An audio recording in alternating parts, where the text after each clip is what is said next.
Thompson model है ना।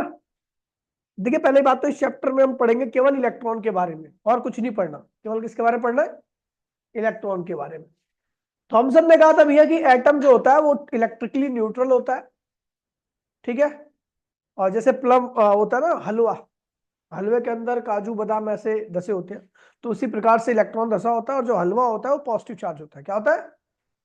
तो टोटल चार्ज क्या होता है? जीरो होता है, ठीक है। वही ये देखिए यहाँ पर साफ साफ दिख रहा होगा आपको कि ये हलवा है, ये पॉजिटिव चार्ज है, और ये क्या है भैया? नेगेटिव चार्ज है। इसको हमने क्या बोला? इलेक्ट्रॉन, ठीक है। टोटल एटम क्या होता है? इलेक्ट्रिकली न्यूट्रल होता है, ठीक है। मतलब धसे होते हैं इलेक्ट्रॉन, इलेक्ट्रॉन के अंदर कोई मूवमेंट नहीं होती। क्या क्या मर गया? नोबेल प्राइज मिल गया। आगे बढ़ते हैं, ठीक है।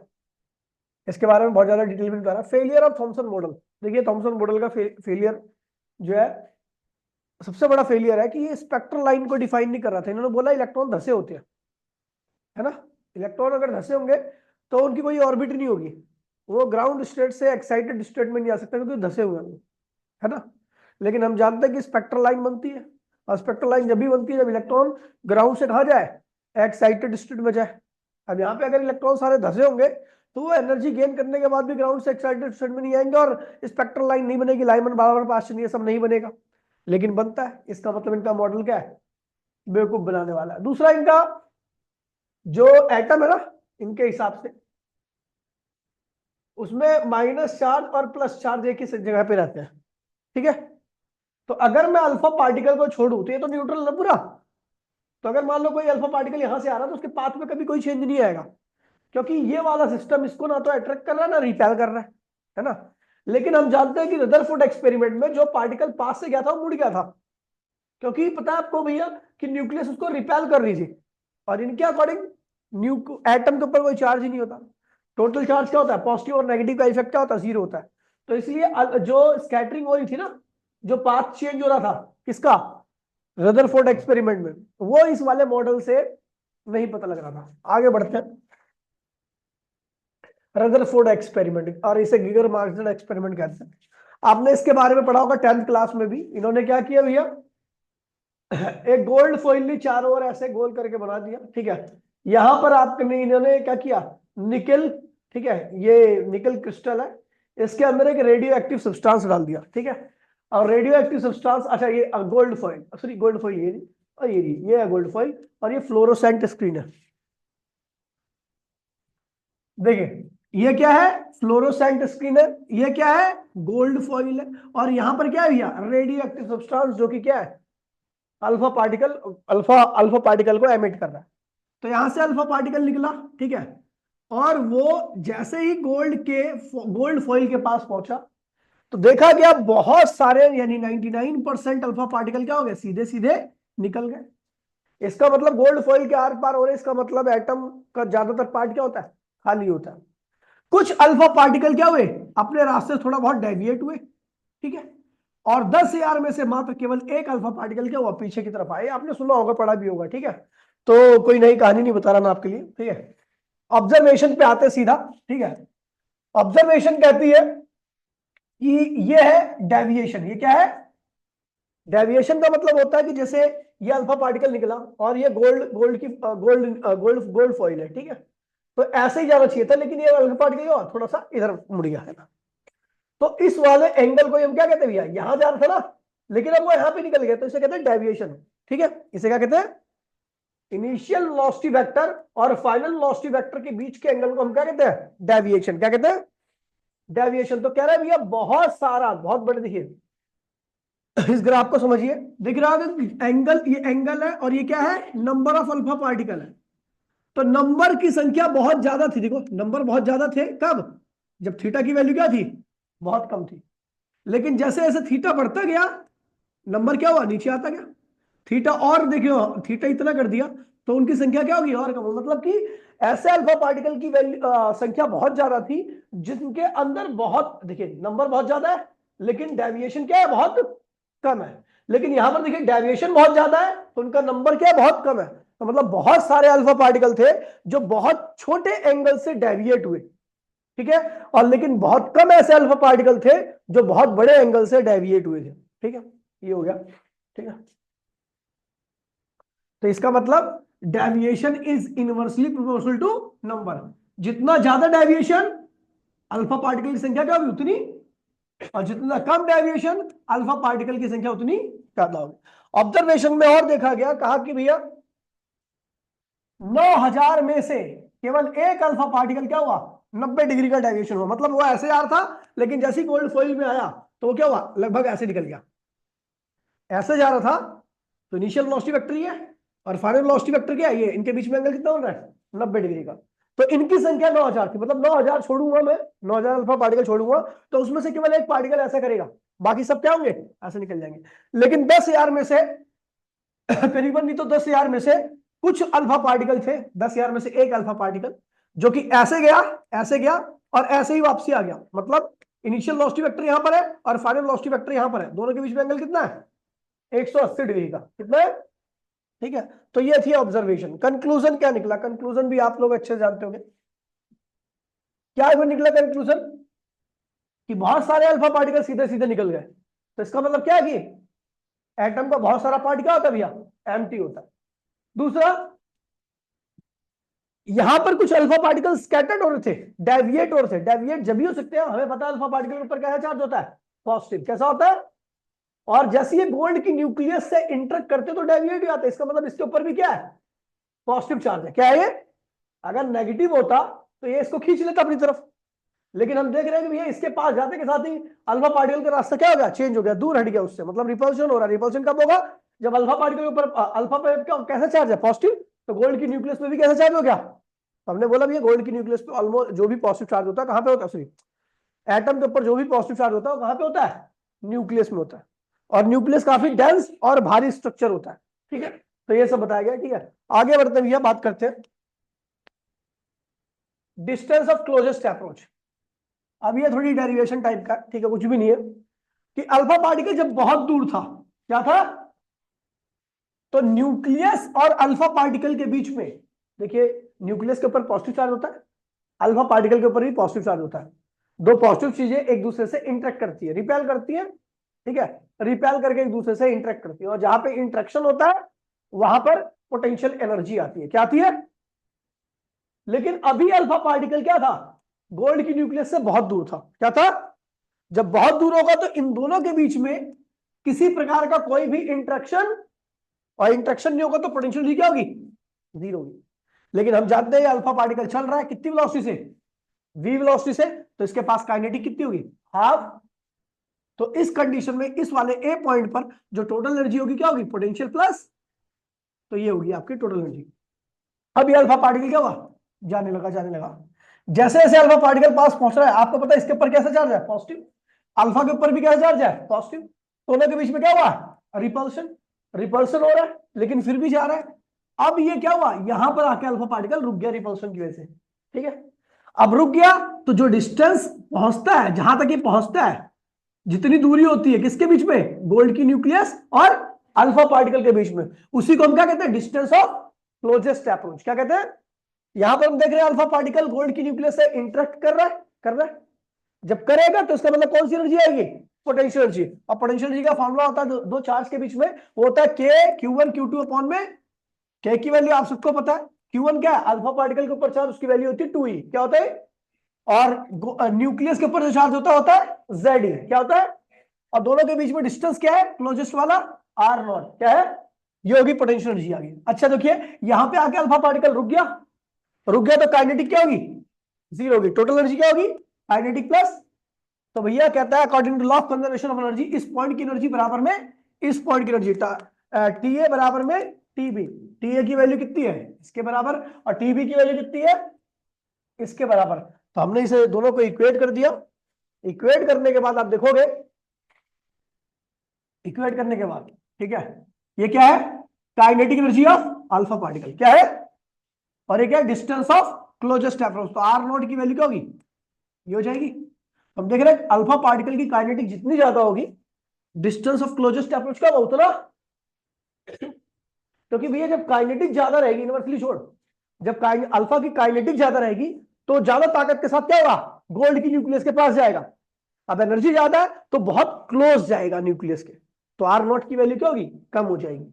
अब अल्फा पार्टिकल की काइनेटिक ही कम है, तो अब उतनी एनर्जी के साथ नहीं जाएगा, गोल्ड की न्यूक्लियस पहले रिपेल करके उसको क्या करेगी, रोक देगी, तो डिस्टेंस ऑफ क्लोजेस्ट अप्रोच क्या होगा, ज्यादा रहेगा, समझिए। तो काइनेटिक अल्फा की ज्यादा, तो डिस्टेंस ऑफ क्लोजेस्ट अप्रोच कम, ठीक है। आता है भैया, बात करते हैं इंपैक्ट पैरामीटर। इंपैक्ट पैरामीटर का मतलब होता है कि गोल्ड की न्यूक्लियस अल्फा पार्टिकल को कहां तक रिपेल कर पा रही थी, ठीक है, वो उसका इंपैक्ट पैरामीटर होता है। अगर गोल्ड की न्यूक्लियस, देखिए कहां पे इंपैक्ट ज्यादा होगा, ये गोल्ड की न्यूक्लियस है जेड, ठीक है, अल्फा पार्टिकल ऐसे गया, फिर बाउंस बैक कर गया, अल्फा पार्टिकल ऐसे गया, डेविएट हो गया अपने रास्ते से, ठीक है, क्योंकि अब बाउंस बैक नहीं कर सकता, बाउंस बैक करने के लिए एकदम सीधा जाना चाहिए इसके न्यूक्लियस के सेंटर पे, सीधा जा रहा है, लेकिन रिपल्शन की वजह से फिर क्या हुआ, बाउंस बैक कर गया, ठीक है। यहां पे जा रहा है तो थोड़ा सा क्या हुआ, मुड़ जाएगा, यहां जा रहा है थोड़ा कम मुड़ा, यहां गया थोड़ा सा मुड़ा, यहां गया तो बिल्कुल कम मुड़ा। तो सबसे ज्यादा इंपैक्ट किसके ऊपर हुआ है, पहले वाले के ऊपर, दूसरे वाले के ऊपर, तीसरे वाले के ऊपर, चौथे या पांचवें के ऊपर, पहले वाले के ऊपर। यानी इंपैक्ट क्या, इंपैक्ट पैरामीटर होता क्या है, इंपैक्ट पैरामीटर होता है गोल्ड की, गोल्ड का जो एक्सिस है, गोल्ड न्यूक्लियस का जो एक्सिस है, और जो वेलोसिटी है किसकी, अल्फा पार्टिकल की, देखिए ये गोल्ड न्यूक्लियस का एक्सिस है ना, और ये अल्फा पार्टिकल की वेलोसिटी है। अगर उनके बीच की दूरी को हम कह रहे थे भैया इंपैक्ट पैरामीटर, अब इसकी वैल्यू बढ़ा दूंगा, मतलब अल्फा पार्टिकल अब यहां से आएगा, गोल्ड की न्यूक्लियस यहां पर है, गोल्ड की न्यूक्लियस का एक्सिस क्या है, यहां पर है, तो अल्फा पार्टिकल अब यहां पे जा रहा है, तो अब देखोगे इसका इंपैक्ट इसके ऊपर क्या होगा, कम होगा। अच्छा बी की वैल्यू और बढ़ा देता हूं, बी की वैल्यू इतनी कर देता हूं, तो बी की वैल्यू और कम होगी, और बढ़ गई, तो जो यहां से अल्फा पार्टिकल जाएगा उसके अंदर ऊपर इसका इंपैक्ट क्या होगा, और कम होगा। मैं अल्फा पार्टिकल को यहां पे भेज दूं, तो गोल्ड की न्यूक्लियस का एक्सिस ये रहा, अल्फा पार्टिकल यहां पे आ रहा है, तो आप देखोगे इसका इंपैक्ट इसके ऊपर क्या होगा, बहुत कम होगा। तो इंपैक्ट पैरामीटर है क्या, गोल्ड न्यूक्लियस के एक्सिस और अल्फा पार्टिकल की वेलोसिटी के बीच का परपेंडिकुलर डिस्टेंस। अच्छा इसकी वैल्यू जितनी ज्यादा होगी, अल्फा पार्टिकल के ऊपर गोल्ड की न्यूक्लियस का इंपैक्ट उतना कम होगा, और गोल्ड न्यूक्लियस के एक्सिस और अल्फा पार्टिकल की वेलोसिटी के बीच की दूरी, परपेंडिकुलर दूरी जितनी कम होगी, इसका इंपैक्ट अल्फा पार्टिकल के ऊपर उतना क्या होगा, ज्यादा होगा। तो इंपैक्ट पैरामीटर क्या है, क्या है, बोल रहे सुअर, अबे तो तू बता दे क्या है, बता तो रहा हूं, बताया नहीं क्या मैंने, इंपैक्ट पैरामीटर क्या है? कुछ भी, इंपैक्ट पैरामीटर क्या होता है भैया, गोल्ड की न्यूक्लियस का, गोल्ड की न्यूक्लियस से जो एक्सिस जा रहा है और जो अल्फा पार्टिकल की वेलोसिटी है, उनके बीच की परपेंडिकुलर दूरी, उसी को हम इंपैक्ट पैरामीटर कहते हैं। अच्छा बी, इसे बी से लिखते हैं, किससे लिखते हैं, अगर इसकी वैल्यू को बढ़ा दिया जाए तो गोल्ड की न्यूक्लियस का इंपैक्ट अल्फा पार्टिकल के ऊपर क्या होगा, कम होगा। देखो ना इसकी वैल्यू यहां पे कर दो, ये बी ये कर दो, तो अब अल्फा पार्टिकल यहां चलेगा, गोल्ड की न्यूक्लियस का एक्सिस यहां पर है, दूरी बढ़ गई ना दोनों के बीच में, तो अब इंपैक्ट क्या होगा, इसके ऊपर कम होगा। आप अल्फा पार्टिकल यहां पे छोड़ दो, दूरी बढ़ गई, इंपैक्ट और कम होगा। तो भैया इंपैक्ट पैरामीटर क्या होगा, ध्यान दीजिए, अगर बी की वैल्यू ज्यादा होगी, इंपैक्ट पैरामीटर को हम बी से लिखते हैं, इसकी वैल्यू ज्यादा होगी तो न्यूक्लियस और अल्फा पार्टिकल के बीच में रिपल्शन क्या होगा, कम होगा, तो डिफ्लेक्शन क्या होगी, और डिफ्लेक्शन जब कम होगी तो इंपैक्ट भी क्या होगा, कम होगा, ठीक है। तो वही लिखा हुआ है, it is the perpendicular separation in between axis of gold nucleus and velocity of alpha particle, ठीक है, बी से लिखते हैं, बी स्मॉल, बी स्मॉल है ना, जब यहां से जाएगा तो अल्फा पार्टिकल और गोल्ड की न्यूक्लियस के बीच में रिपल्शन क्या होगा, लार्ज, डिफ्लेक्शन। इंपैक्ट पैरामीटर का फॉर्मूला ये होता है, इसकी कोई डेरिवेशन नहीं है, तो आप लोग इसे याद ही कर लो, है ना। Rutherford model of an atom, तो रदरफोर्ड ने भैया सारी चीजों को देखा, सारी चीजों को एनालाइज किया, उसके बाद इन्होंने मॉडल दिया, इन्होंने बोला भैया कि एटम के पास एक छोटा सा सेंटर होता है जहां पर एटम का पूरा पॉजिटिव चार्ज और एटम का ऑलमोस्ट सारा मास क्या करता है, लाई करता है, जिसको हम क्या कहते हैं भैया, न्यूक्लियस कहते हैं। दूसरा, न्यूक्लियस का साइज बहुत छोटा होता है, बोले तो एक फर्मी के आसपास। न्यूक्लियर एटम को अगर मैं देखूं, एटम इलेक्ट्रिकली क्या होता है, न्यूट्रल होता है, मतलब जितने ही प्रोटॉन होते हैं उतने क्या होते हैं, इलेक्ट्रॉन होते हैं, ठीक है। दूसरा कह रहा है कि जितने भी इलेक्ट्रॉन्स है वो सारे के सारे न्यूक्लियस के चारों ओर सर्कुलर ऑर्बिट में रिवॉल्व करते हैं, क्या करते हैं, ठीक है। तो ये होगी लिमिटेशन, क्या है भैया, तो लिमिटेशन सबसे बड़ी है इनकी कि भैया इन्होंने बोला इलेक्ट्रॉन्स सारे रिवॉल्व करते हैं, किसमें, सर्कल में, सर्कल में रिवॉल्व करने के लिए एक फोर्स चाहिए होता है, सेंट्रीपिटल फोर्स कहते हैं। इसका मतलब इलेक्ट्रॉन के ऊपर लगातार न्यूक्लियस क्या कर रही है, फोर्स लगा रही है। और अगर इलेक्ट्रॉन के ऊपर लगातार न्यूक्लियस फोर्स लगाएगी तो इलेक्ट्रॉन की एनर्जी लगातार क्या होगी, कम होती जाएगी। अगर लगातार घूम रहा है, सर्कल में घूम रहा है ना, सर्कल में घूमना इसका मतलब एक्सेलरेटेड मोशन क्या होती है, और एक्सेलरेटेड मोशन के लिए क्या चाहिए, फोर्स। और जहां लगता है फोर्स वहां पर किसका लॉस होता है, एनर्जी का। आप अगर फोर्स लगाओगे तो आपकी एनर्जी का लॉस होगा, नहीं होगा। तो ऐसे ही इलेक्ट्रॉन लगातार घूमता है किसमें, सर्कुलर पाथ में। सर्कुलर मोशन को हम क्या कहते हैं, एक्सेलरेटेड मोशन। क्या कहते हैं, एक्सेलरेट करता है इलेक्ट्रॉन। जब घूमेगा लगातार उसकी वेलोसिटी की डायरेक्शन क्या होगी, चेंज होगी, वेलोसिटी चेंज होगी, वेलोसिटी चेंज होने को क्या कहते हैं, एक्सेलरेशन। और एक्सेलरेशन जहां पर होता है वहां पे फोर्स चाहिए होता है, और जो सिस्टम फोर्स लगा रहा होता है उसकी एनर्जी लगातार क्या होती है, कम होती रहती है। इसका मतलब इलेक्ट्रॉन की एनर्जी लगातार क्या होगी, कम होती रहेगी। इस चक्कर में उसका पाथ क्या होगा, छोटा होता जाएगा। पहले ऐसा, पहले बड़े पाथ में घूमेगा, पहले बड़े पाथ में घूमेगा, फिर धीरे धीरे एनर्जी लॉस करता करता क्या होगा, उसका पाथ स्पाइरल हो जाएगा। एट लास्ट वो कहां घुस जाएगा, न्यूक्लियस के अंदर, और एटम का अस्तित्व खत्म हो जाएगा। लेकिन हम जानते हैं हर चीज स्टेबल है, इसका मतलब इलेक्ट्रॉन लगातार क्या होता है, घूमता रहता है। तो इनका ये लिमिटेशन थी, ध्यान रखना। ठीक है, क्वेश्चन वगैरह ज्यादा नहीं। बोर क्वांटाइजेशन कंडीशन कुछ नहीं है, ये है। देखिए बोर क्वांटाइजेशन कंडीशन में अगर आप देखोगे तो कुछ छूट है क्या, आगे निकल आया क्या, नहीं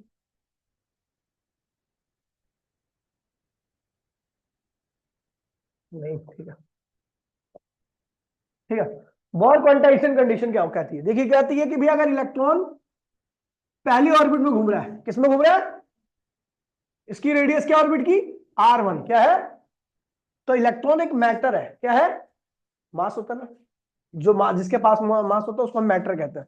जब इलेक्ट्रॉन घूमेगा तो बोर के हिसाब से, डी ब्रोगली के हिसाब से एक वेव क्रिएट करता है, उसको हम मैटर वेव कहते हैं। क्या कहते हैं, अगर पहले ऑर्बिट में घूम रहा है, ये पहला ऑर्बिट है, तो इस ऑर्बिट का सर्कमफेरेंस क्या होगा, 2πr। वो किसके बराबर होगा, इस इलेक्ट्रॉन के घूमने की वजह से जो मैटर वेव बनी है उसकी वेवलेंथ के बराबर। किसके बराबर होगा, दोबारा सुन लीजिए, इलेक्ट्रॉन पहले ऑर्बिट में घूम रहा है, ये इसे कहते हैं बोर क्वांटाइजेशन कंडीशन। ठीक है, कहता है इलेक्ट्रॉन घूम रहा है, घूमेगा तो क्या बनाएगा, मैटर वेव बनाएगा। क्या बनाएगा, मैटर वेव बनाएगा। तो वेव की क्या होती है, वेवलेंथ होती है। क्या होती है, अगर वो पहले ऑर्बिट में घूम रहा है, किसमें घूम रहा है, तो उसके द्वारा बनाई गई वेवलेंथ पहले ऑर्बिट के सर्कमफेरेंस के बराबर होगी। अच्छा, दूसरे ऑर्बिट में घूम रहे इलेक्ट्रॉन, दूसरे ऑर्बिट का सर्कमफेरेंस 2λ के बराबर होगा। तीसरे ऑर्बिट में घूम रहे इलेक्ट्रॉन, तो तीसरे ऑर्बिट का सर्कमफेरेंस 3λ के बराबर होगा। nवें ऑर्बिट में घूम रहे इलेक्ट्रॉन, तो nवें ऑर्बिट का जो सर्कमफेरेंस रहेगा किसके बराबर होगा, nλ का। तो मतलब सर्कमफेरेंस इक्वल्स टू में NH। n क्या है, नंबर ऑफ ऑर्बिट, और लैम्डा क्या है, वेवलेंथ किसकी, मैटर वेव की। तो वही लिखा हुआ है, according to Bohr quantization condition the circumference of orbit is always equal to the NH, n lambda. ठीक है, total wavelength of matter wave should be equal to कुल वेवलेंथ, जो कुल वेवलेंथ बना रहा है वो किसके बराबर होनी चाहिए, ऑर्बिट के सर्कमफेरेंस के, ऑर्बिट के। ठीक है, फिर आता भी है बोर एटॉमिक मॉडल। ठीक है, बोर आए भैया, इन्होंने देखा कि रदरफोर्ड ने बोला इलेक्ट्रॉन घूमता है, इलेक्ट्रॉन घूमेगा, तो इन्होंने कहा ये घूमेगा तो घूमने के लिए क्या चाहिए, सेंट्रीपिटल फोर्स चाहिए। फोर्स चाहिए, इसका मतलब इलेक्ट्रॉन लगातार अपनी एनर्जी को क्या कर रहा है, लूज कर रहा है। इलेक्ट्रॉन जब लगातार अपनी एनर्जी को लूज करेगा तो उसका ऑर्बिट लगातार क्या होगा, छोटा हो जाएगा, और स्पाइरल होकर एक कंडीशन आएगी कि इलेक्ट्रॉन क्या होगा, न्यूक्लियस के अंदर घुस जाएगा, और एटम का अस्तित्व क्या होगा, खत्म हो जाएगा। ठीक है, लेकिन हम जानते हैं एटम एग्जिस्ट करता है। इसी चीज को देखते हुए बोर ने कहा भैया कि इलेक्ट्रॉन, लिखा हुआ है an atom consist of small and, इन्होंने बोला, किसने, बोर ने, an atom consist of small and massive central core called nucleus around which electrons जो होते हैं रिवॉल्व करते हैं। ठीक है, सेंट्रीपिटल फोर्स की जो रिक्वायरमेंट होती है कौन देता है भैया, इलेक्ट्रोस्टैटिक फोर्स। कौन देता है, इलेक्ट्रॉन पे कैसा चार्ज होता है, नेगेटिव, न्यूक्लियस पे कैसा चार्ज होता है, उनके बीच में अट्रैक्शन होता है, और उसी अट्रैक्शन की वजह से क्या होता है, इलेक्ट्रॉन बंधा होता है, और वो लगातार चलता रहता है, घूमता रहता है। ठीक है, ये रहा। ठीक है, दोबारा से इसको बता दे रहा हूं, कह रहा इन्होंने बोला भैया कि आपका एटम जो होता है वो मैसिव सेंट्रल कोर से मिलकर बना होता है। ठीक है, जिसके चारों ओर इलेक्ट्रॉन घूमते रहते हैं, इलेक्ट्रॉन एक फिक्स ऑर्बिट में घूमते हैं। और हाँ देखिए, कई ऑर्बिट ऐसे होते हैं जहां पर इलेक्ट्रॉन एनर्जी को रेडिएट करता है, उसे हम एक्साइटेड स्टेट कहते हैं। क्या कहते हैं, लेकिन एक ऐसी भी ऑर्बिट होती है जहां पे इलेक्ट्रॉन एनर्जी को रेडिएट नहीं करता, उससे नीचे नहीं आ सकता वो। कौन सी स्टेट होती है? Ground state. ठीक है, एक्साइटेड स्टेट में रहेगा इलेक्ट्रॉन तो एनर्जी को रेडिएट करेगा, लेकिन अगर वो ग्राउंड स्टेट में आ गया तो एनर्जी को रेडिएट नहीं करेगा, वो स्टेबल हो जाएगा, उससे नीचे नहीं आ सकता वो। ठीक है, आगे बढ़ते हैं। दूसरा इन्होंने बोला, ये बहुत इंपॉर्टेंट चीज है। ठीक है, कह रहा इलेक्ट्रॉन घूमता है, तो जो चीज घूमती है, अच्छा एक इलेक्ट्रॉन है, उसका मास होगा, साथ में वेलोसिटी होगी, रेडियस होगी। तो कहता भैया देखिए, ऑर्बिट का जो एंगुलर मोमेंटम होता है वो होता है आपका एन एच अपॉन में 2 पाई। ये ऑर्बिट का एंगुलर मोमेंटम है। क्या ये? एन क्या है? Number of orbit. एच क्या है? Planck constant, 2 pi constant. और इलेक्ट्रॉन का जो एंगुलर मोमेंटम होगा वो होगा एम वी आर। क्या होगा? ध्यान दीजिएगा, इलेक्ट्रॉन का एंगुलर मोमेंटम क्या होगा? M v r. और ऑर्बिट का कह रहा है अगर m v r equals to में एन एच अपॉन में 2 पाई है, तो इसका मतलब इलेक्ट्रॉन अपनी क्या है? ग्राउंड स्टेट में। मतलब देखिए, किसी भी ऑर्बिट का एंगुलर मोमेंटम फिक्स रहता है। जैसे मान लीजिए एन की वैल्यू 4 है, एन की वैल्यू 4, इसका मतलब मैं चौथा ऑर्बिट की बात कर रहा हूं। ठीक है, एच कांस्टेंट है, 2 पाई भी क्या है? कांस्टेंट है। मैंने इसको सॉल्व किया, मेरे पास कुछ वैल्यू आ गई, मान लो 5। एक इलेक्ट्रॉन उसी ऑर्बिट में घूम रहा है, घूम रहा है, तो उसके पास क्या होगा? Angular momentum. तो मैंने उसका मास देखा, वेलोसिटी देखी और रेडियस देखा, तीनों का आपस में मल्टीप्लाई कर दिया। मल्टीप्लाई करने के बाद अगर इलेक्ट्रॉन का एंगुलर मोमेंटम इसके प्रोडक्ट के, इसके रिजल्ट के बराबर आ रहा है, इसका मतलब इलेक्ट्रॉन ग्राउंड स्टेट में। कहां पर है वो? उससे नीचे नहीं आ सकता। ठीक है, लेकिन अगर इलेक्ट्रॉन का एंगुलर मोमेंटम ऑर्बिट के एंगुलर मोमेंटम के बराबर नहीं आ रहा, तो इसका मतलब इलेक्ट्रॉन कहां पर है? एक्साइटेड स्टेट में। इस ऑर्बिट में इलेक्ट्रॉन क्या करेगा? एनर्जी को रेडिएट करेगा। तो वही लिखा हुआ है, अगर इलेक्ट्रॉन का एंगुलर मोमेंटम ऑर्बिट के एंगुलर मोमेंटम के बराबर नहीं आता, तो इस ऑर्बिट में किस इलेक्ट्रॉन, ये ऑर्बिट इस इलेक्ट्रॉन की नहीं है, ये इस ऑर्बिट में एनर्जी को एमिट करेगा। और कहां पे आएगा? Ground state. मतलब उस ऑर्बिट में जिस ऑर्बिट का एंगुलर मोमेंटम इस इलेक्ट्रॉन के बराबर होगा। समझ गए? समझ गए? एमबीआर क्या है? इलेक्ट्रॉन का एंगुलर मोमेंटम। और एनएच अपॉन में 2 पाई क्या है? ऑर्बिट का एंगुलर मोमेंटम। ठीक है, स्टेशनरी ऑर्बिट क्या होती है? स्टेशनरी ऑर्बिट वो ऑर्बिट होती है जहां पर इलेक्ट्रॉन किसी प्रकार की एनर्जी को रेडिएट नहीं करता, जहां जिस ऑर्बिट का एंगुलर मोमेंटम इलेक्ट्रॉन के एंगुलर मोमेंटम के बराबर आता है, उसे हम क्या कहते हैं भैया? स्टेशनरी ऑर्बिट या ग्राउंड स्टेट भी कहते हैं। ठीक है, फिर आता है भैया फ्रीक्वेंसी कंडीशन। अब इसमें कुछ भी नहीं है, कहता है इलेक्ट्रॉन अगर आपका एक्साइटेड स्टेट में कहां पर है, तो वो एनर्जी रेडिएट करेगा, रेडिएट करके कहां पे आएगा? ग्राउंड स्टेट में आएगा। ठीक है, कहते हैं जब आएगा तो एनर्जी को रेडिएट करेगा, एनर्जी को रेडिएट करेगा तो एनर्जी की कुछ फ्रीक्वेंसी होती है। ठीक है, यही है फ्रीक्वेंसी कंडीशन। ठीक है, अब आपको बता दूं भैया कि जो एनर्जी रेडिएट करता है उसकी एनर्जी जो होती है वो होती है आपकी एच न्यू। क्या होती है? H new. अब देखिए, एक इलेक्ट्रॉन कहां चला गया था? एक्साइटेड स्टेट में। ये इलेक्ट्रॉन कहां चला गया था? एक्साइटेड स्टेट में। एनर्जी को रेडिएट करके कहां चला गया? ग्राउंड स्टेट में। इस ऑर्बिट की एनर्जी कितनी थी? इस ऑर्बिट की एनर्जी कितनी थी? E1। तो कितनी एनर्जी रेडिएट की? तो एच न्यू की, और उसकी वैल्यू किसके बराबर होगी? E2 माइनस E1 की। जो इन दोनों ऑर्बिट के बीच का एनर्जी डिफरेंस होगा, उतनी एनर्जी को क्या करना होगा? रिलीज करेगा ना। तो यही है आपकी, ये बहुत इंपॉर्टेंट फॉर्मूला है। ठीक है, इसे ध्यान रखना। फिर आते हैं डेरिवेशन, कुछ डेरिवेशन है, इसे ध्यान रखना। पहले डेरिवेशन ऑफ इलेक्ट्रॉन और रेडियस ऑफ इलेक्ट्रॉन। ठीक है, इलेक्ट्रॉन जिस ऑर्बिट में घूमता है उसकी रेडियस होती है, उसको निकालना है। अच्छा, इलेक्ट्रॉन घूमता किस वजह से? क्योंकि उसके पास सेंट्रीपिटल फोर्स होता है। कौन लगाता है सेंट्रीपिटल फोर्स? न्यूक्लियस लगाती है।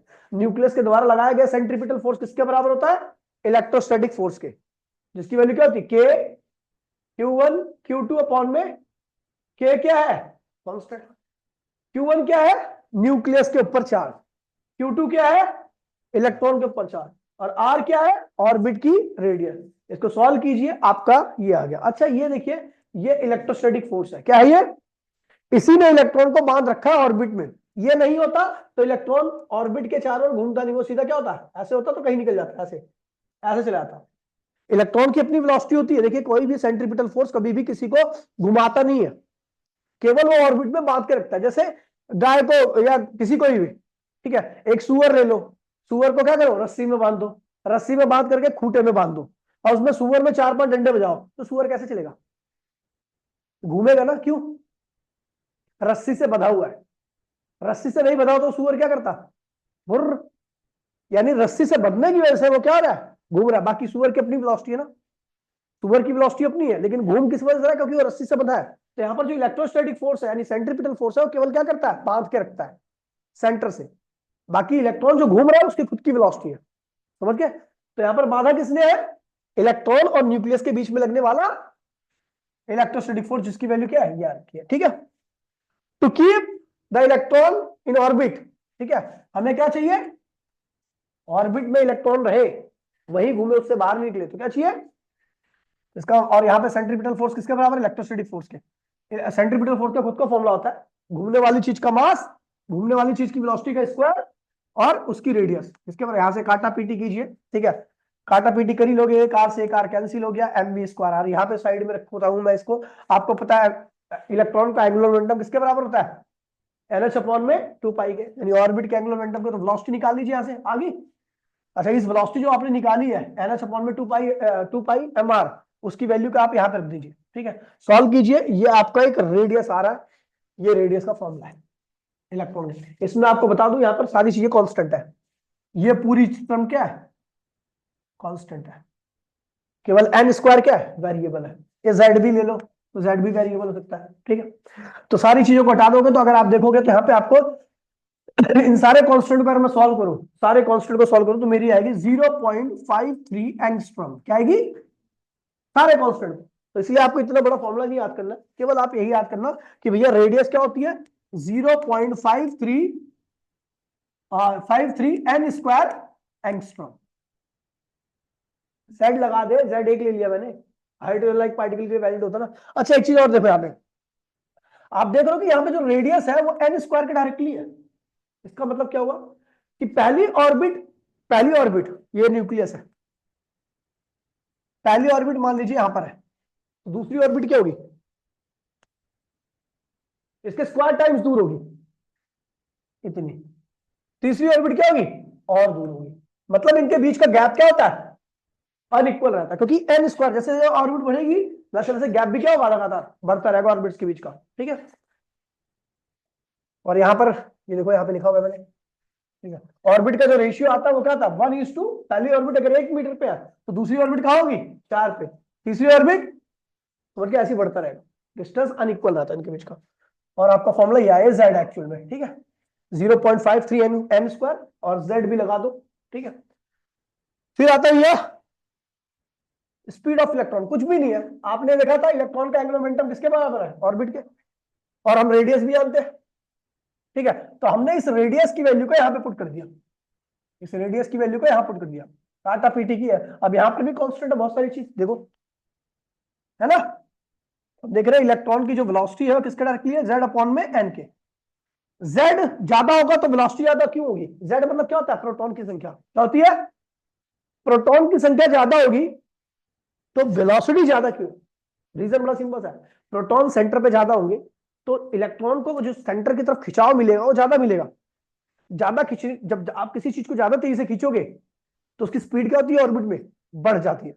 दूसरा, नंबर ऑफ ऑर्बिट की इनवर्सली होता है, क्योंकि ऑर्बिट से जितनी दूर जाओगे, ऑर्बिट की संख्या जितनी ज्यादा रहेगी वो उतनी दूर रहेगा, ऑर्बिट जितना दूर रहेगा सेंटर से खिंचाव क्या होगा, उतना कम आएगा, और जब खिंचाव कम होता है तो स्पीड क्या होती है, कम हो जाती है, ठीक है। फिर आता है भैया एनर्जी ऑफ इलेक्ट्रॉन, इलेक्ट्रॉन की एनर्जी क्या है, तो भैया आपको पता है इलेक्ट्रॉन क्या करता है, न्यूक्लियस के साथ इंटरेक्ट करता है, इंटरेक्ट करता है ना, तो पोटेंशियल होगी, और साथ साथ में ऑर्बिट में वो क्या करता है, घूमता भी है, तो क्या होगी, काइनेटिक भी होगी। इलेक्ट्रॉन के पास दो एनर्जी होती है, क्या होती है, घूमने की वजह से काइनेटिक, ठीक है। अच्छा, इसको साइड में रखो आप ऐसे ही, ठीक है। हम जानते हैं mv स्क्वायर किसके बराबर होता है, इसके बराबर होता ना, तो हमने क्या किया, r से एक r कैंसिल हो गया, इधर हाफ से मल्टीप्लाई कर दिया, इधर भी हाफ से मल्टीप्लाई कर दिया, तो ये हाफ mv स्क्वायर किसके बराबर है, हाफ mv स्क्वायर किसके बराबर है, तो काइनेटिक की वैल्यू क्या होगी, kze स्क्वायर 2, ये होगी काइनेटिक एनर्जी ऑफ इलेक्ट्रॉन, ठीक है, ध्यान रखना। पोटेंशियल क्या होगी, Q1 Q2 में R। K क्या है? कांस्टेंट है। Q1 क्या है? इलेक्ट्रॉन न्यूक्लियस के ऊपर चार्ज। Q2 क्या है? यहां पर माइनस का साइन लेते हैं, ठीक है। तो ये भी पोटेंशियल। टोटल एनर्जी क्या होगी? काइनेटिक प्लस काइनेटिक आपकी इतनी रखी है, पोटेंशियल आपकी रखी है, दोनों को ऐड कर दो। अच्छा एक चीज और देखो कि हमने देखा ये काइनेटिक कितनी रखी है, काइनेटिक के जेड स्क्वायर अपॉन में 2R। पोटेंशियल क्या रखी है? और टोटल आप देखोगे तो टोटल भी मैं आपको दिखा दूं, ये रही टोटल। तो इन तीनों के बीच में एक रिलेशन होता है। देखो हम देख रहे हैं ये दोनों एनर्जी एग्जैक्टली सेम है, लेकिन बस क्या है, टोटल के आगे क्या लगा हुआ है?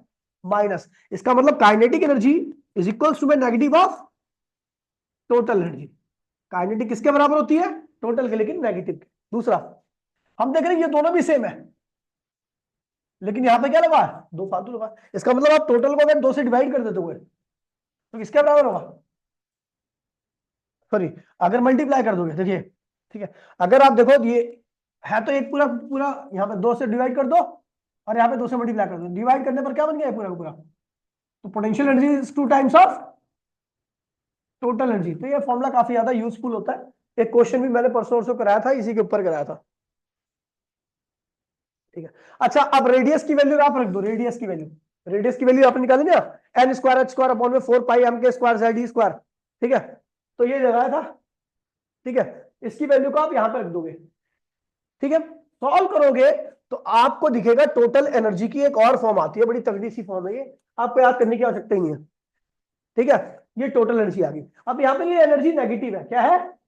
इसका मतलब इलेक्ट्रॉन बधा हुआ है न्यूक्लियस के साथ। अगर ये एनर्जी पॉजिटिव होती तो इलेक्ट्रॉन नहीं बधा होता, वो निकल गया होता। नेगेटिव का मतलब electron, negative sign indicates that given energy is binding energy, मतलब इलेक्ट्रॉन को बाइंड कर रखा है इसने, ठीक है। अब आते हैं स्पेक्ट्रल सीरीज, किस पे आते हैं?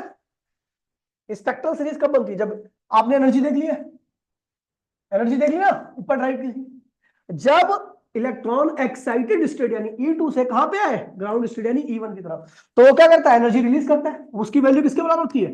एक्साइटेड स्टेट की एनर्जी माइनस ग्राउंड स्टेट की। E2 की वैल्यू क्या होगी? तो भैया आप क्या करो, N2 लिख दो यहाँ पर, तो क्या बन गया? E2, ठीक है। और E1 की यहाँ पे क्या लिख दो? यहाँ पे 1 लिख दो, यहाँ पे 1 लिख दो, E1 आ गया। अब ये जो वैल्यू आई है ना, वो यहाँ पुट कर दो। ये पुट कर दिया, बोलो हाँ पुट कर दिया। ये हो गया आपका E2, माइनस तो आपको लगा ही है, और माइनस E1, ठीक है। ये माइनस माइनस क्या हो गया? प्लस। इसको आगे लिख दीजिए, और ये माइनस वाला कहां चला गया? पीछे। सॉल्व कीजिए तो ये देखोगे, आप देखोगे बड़ा खतरनाक वाली चीज आ रही है कि ये हो गया ना, इस h को इधर लाओ नीचे, तो ये क्या होगा? एच स्क्वायर है, इधर आएगा तो क्या होगा? एच क्यूब हो जाएगा। और यहां से सारी चीजों को कॉमन लोगे, देखिए सब कॉमन आ रहा ना, केवल क्या बचेगा? N1 square N2 square. इसको पूरा सॉल्व कीजिए तो भैया फ्रीक्वेंसी आ गई आपकी इतनी, ये इसे कहते हैं फ्रीक्वेंसी। फ्रीक्वेंसी निकालने का फॉर्मूला काफी इंपॉर्टेंट है, इसे डब्बे में रखा है मैंने, ठीक है। दूसरा क्या है आपको पता, फ्रीक्वेंसी किसके बराबर होती है? सी अपॉन में लैम्डा, तो सी अपॉन में लैम्डा लिख दीजिए, बाकी इसको एज इट इज कॉपी कर दीजिए। लेकिन आप देखोगे सी को भी इधर लाओ, क्योंकि ये भी कांस्टेंट है, तो इधर आके क्या होगा? अबे इधर आएगा तो 1 बाय में लैम्डा बचेगा ना। इसे पूरा देखोगे तो भैया ये आएगा आपका रेडबर्ग कांस्टेंट। क्या आता है? इस पे पूरे को रेडबर्ग कांस्टेंट कहते हैं। मुझे पता तेरा मन नहीं लग रहा पढ़ाई में, तेरा मन नहीं लग रहा पढ़ाई में, हाँ तुझे कह रहा हूँ, बुक के पैसे तो लाए नहीं है। Wave number, wave number 1 by lambda wave number होता है। वेव नंबर का मीनिंग समझ लीजिए, 1 मीटर में जितनी वेव्स होती है उसी को हम क्या कहते हैं? जैसे मान लीजिए 1 मीटर है, ये 1 मीटर है, 1 मीटर, इसके अंदर कितनी वेव बनी है? 3, तो वेव नंबर क्या होगा? 3। आपको पता ही नहीं होगा वेव नंबर क्या होता है। 1 मीटर में जितनी वेव्स बनी है, 1 वेव, 2 वेव, और इसी को हम क्या कहते हैं? वेव नंबर कहते हैं। तो यहाँ पर आप निकाल सकते हो, ठीक है। ये वेव नंबर का फॉर्मूला है। उसके बाद आता है भैया स्पेक्ट्रल लाइन। स्पेक्ट्रल लाइन बहुत आसान टॉपिक है, ठीक है। अगर आपका यहाँ पे मैंने लिखवा रखा है, ठीक है, ये पहला ऑर्बिट है, दूसरा ऑर्बिट है, तीसरा, चौथा, पांचवा, छठा, और आगे इन्फिनिटी है। तो अगर पहले ऑर्बिट में आ रहा है इलेक्ट्रॉन, कहां से? दूसरे से, तीसरे से, चौथे से, पांचवे से, छठे से, या ऊपर से कहीं से भी आ रहा है, लेकिन यहाँ कहा रहा है पहले ऑर्बिट में, तो क्या बनेगा? लाइमन, ठीक है। इसमें सबसे ज्यादा एनर्जी कब होगी? जब इन्फिनिटी से पहले में आएगा। सबसे कम एनर्जी कब होगी? जब दूसरे से पहले में आएगा। अगर दूसरी ग्राउंड स्टेट में आ रहा है, अगर किसी इलेक्ट्रॉन की ग्राउंड स्टेट क्या है? 2 है, दूसरी से तीसरी से दूसरी में आ रहा है, समझ गए? चौथी से दूसरी में आ रहा है, पांचवी से दूसरी में आ रहा है, तो क्या बनेगा? बाल्मर, ठीक है। इसमें सबसे ज्यादा एनर्जी कब होगी? जब इन्फिनिटी से कहां पे आए? दूसरी में। सबसे कम एनर्जी कब होगी? तीसरी से कहां पे आए? और बालमन में आपको पता क्या निकलता है? हाँ, इंफ्रारेड निकलता है। ऊपर साले बहुत मारो यहीं पे विजिबल। ठीक है, यहां पे मैंने लिखवा रखा है बहुत डिटेल में। पहली ऑर्बिट ग्राउंड स्टेट क्या है? N1 होती है ग्राउंड स्टेट, और N2 क्या होती है? Excited state. तो अगर वो दूसरी से तीसरी, पहली में, तीसरी से पहली में, या चौथी से पहली में, इन्फिनिटी से पहली में, तो क्या बनेगा? लाइमन। लाइमन में क्या निकलती है? इसमें मैक्सिमम एनर्जी कब निकलती है? जब एक्साइटेड स्टेट क्या हो? इन्फिनिटी। और ग्राउंड स्टेट क्या हो? तो इस केस में फ्रीक्वेंसी भी क्या होगी? वेवलेंथ क्या होगी? Wave number maximum. अब मिनिमम एनर्जी कब निकलेगी? जब दूसरी से कहां पे आए? ठीक है, फ्रीक्वेंसी, वेवलेंथ, वेव नंबर। ठीक है। बाल्मर कब बनता है? बाल्मर जब बनता है ग्राउंड स्टेट क्या हो और एक्साइटेड स्टेट हो, कुछ इनमें से कुछ। मैक्सिमम एनर्जी कब निकलेगी?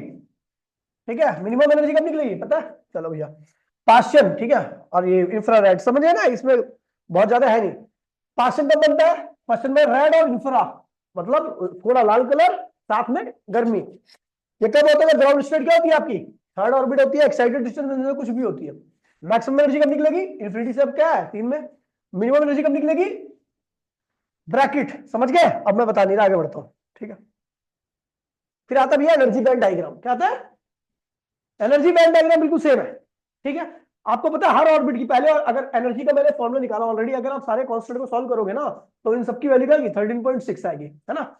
पहला ऑर्बिट की एनर्जी निकालनी है तो आप क्या करोगे? 1 रखोगे। दूसरे ऑर्बिट की एनर्जी निकालनी है तो 2 रखोगे, एन की वैल्यू। तीसरे की निकालनी है तो एन की वैल्यू 3 रखोगे। आप सब जब सबकी वैल्यू रखोगे यहाँ पे, तो आपको सबकी एनर्जी पता लग जाएगी। पहले ऑर्बिट की एनर्जी क्या है भैया? पहले ऑर्बिट की एनर्जी ये, दूसरे की ये, तीसरे की ये, चौथी की ये। ठीक है, पांचवे की ये, छठे की ये, इन्फिनिटी की क्या होगी? 0। क्या होगी? तो इसको लेकर के आपने एक डायग्राम खींचा। इसी को क्या कहते हैं भैया? Energy band diagram. देखो, पहले ऑर्बिट की एनर्जी, दूसरे ऑर्बिट की एनर्जी, तीसरे की, चौथे की, पांचवे की और इन्फिनिटी की। पहले ऑर्बिट में कहीं से भी आ रहा है तो क्या बनेगा? दूसरे ऑर्बिट में कहीं से भी आ रहा है, क्या बनेगा? तीसरे ऑर्बिट में कहीं से भी आ रहा है, क्या बनेगा? नीचे से नहीं आ सकता, देखो ऊपर से ही आएगा। समझ गया? ब्रैकेट प्रीफंड। ठीक है, अब ये इसी को कहते हैं एनर्जी बैंड डायग्राम, और इसका काफी ज्यादा यूज होता है। क्वेश्चन करेंगे तो आपको पता लग जाएगा सैंपल पेपर वाली क्लास में। ठीक है,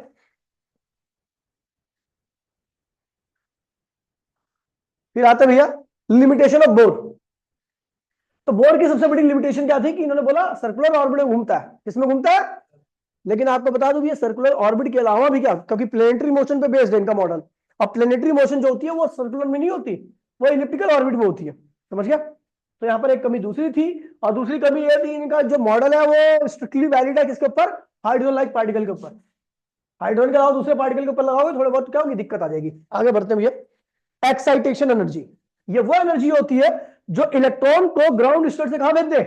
एक्साइटेड स्टेट में। फर्स्ट एक्साइटेशन एनर्जी का मतलब होता है इलेक्ट्रॉन पहली ऑर्बिट से कहां चला गया? दूसरी में। सेकंड एक्साइटेशन एनर्जी क्या होती है? पहली ऑर्बिट से कहां गया? तो भैया यहां पर आप देखो। ठीक है, पहली एक्साइटेशन एनर्जी क्या होगी? पहली एक्साइटेशन एनर्जी पहली से कहां गया? दूसरी में। दूसरी एक्साइटेशन एनर्जी मतलब पहली से कहां गया? एनर्जी डिफरेंस निकाल ही लोगे आप। ठीक है, फिर आता है आयोनाइजेशन एनर्जी। क्या आता है? Ionization energy. तो ये वो एनर्जी होती है जो इलेक्ट्रॉन को फेंक दे कहां पे? पहले ऑर्बिट से इंफिनिटी पर। यानी इंफिनिटी पहले ऑर्बिट से कहां फेंक दे? Out of atom range. समझ गया? ये होगी एनर्जी। एक्साइटेशन पोटेंशियल क्या होता है? आपको पता, पोटेंशियल अप्लाई करने पर इलेक्ट्रॉन क्या करता है? एक्सेलरेट करता है। क्या करता है? पोटेंशियल डिफरेंस अप्लाई करोगे इलेक्ट्रॉन भागेगा। ठीक है, क्योंकि वो पोटेंशियल डिफरेंस इलेक्ट्रॉन को एनर्जी प्रोवाइड कर देता है। ठीक है, तो जब आप पोटेंशियल डिफरेंस अप्लाई करो और इलेक्ट्रॉन एटम छोड़ करके जाए, ग्राउंड स्टेट से कहां पहुंच जाए? एक्साइटेड स्टेट में, तो उसी पोटेंशियल को हम क्या कहते हैं भैया? Excitation potential. First excitation potential का मतलब होता है कि वो पोटेंशियल जो इलेक्ट्रॉन को पहले ऑर्बिट से कहां भेज दे। सेकंड एक्साइटेशन पोटेंशियल का मतलब होता है वो पोटेंशियल जो इलेक्ट्रॉन को पहले ऑर्बिट से कहां भेज दे। ठीक है, फिर आता है भैया आयोनाइजेशन पोटेंशियल। वो पोटेंशियल जो इलेक्ट्रॉन को क्या करे? परमानेंट ग्राउंड स्टेट से कहां भेज दे? इंफिनिटी पर। ठीक है भैया, तो ये हो गया आपका, ये पूरा चैप्टर खत्म हो गया। ठीक है, जिसको दूसरे चैप्टर की क्लास लेनी है बैठ जाएगा, थोड़ी देर बाद चालू होगी क्लास। टाटा बाय बाय, जय हिंद, जय भारत।